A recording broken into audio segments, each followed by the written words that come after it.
বিশ্বকবি রবীন্দ্রনাথ ঠাকুরের লেখা কবিতা ইচ্ছামতি। যখন যেমন মনে করি তাই হতে পাই যদি, আমি তবে এক্ষণি হই ইচ্ছামতি নদী। রইবে আমার দক্ষিণ ধারে সূর্য ওঠার পার, বায়ের ধারে সন্ধেবেলা নামবে অন্ধকার। আমি কইব মনের কথা দুই পারেরই সাথে, অধেক কথা দিনের বেলা অধেক কথা রাতে। যখন দূরে ঘুরে ঘুরে বেড়াই আপন গায়ের ঘাটে, ঠিক তখনই গান গেয়ে যাই দূরের মাঠে মাঠে। গায়ের মানুষ চিনি যারা নাইতে আসে জলে, গরু মহিষ নিয়ে যারা সাঁতরে ওপার চলে।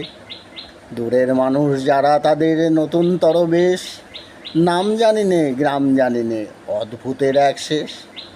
জলের উপর ঝলমল টুকলো আলোর রাশি, ঢেউয়ে ঢেউয়ে পড়ির নাচন হাততালি আর হাসি।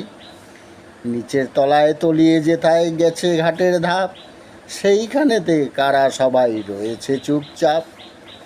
কোণে কোণে আপন মনে করেছে তারা কিকে, আমারই ভয় করবে কেমন তাকাতে সেই দিকে। গায়ের লোকে চিনবে আমায় কেবল একটুখানি, বাকি কোথায় হারিয়ে যাবে আমি সে কি জানি। এক ধারেতে মাঠে ঘাটে সবুজ বরণ শুধু, আর এক ধারে বালুর চরে রৌদ্র করে ধুধু। দিনের বেলায় যাওয়া আসা, রাত্রিতে থমথম, ভাঙার পানে চেয়ে চেয়ে করবে গা ছমছম।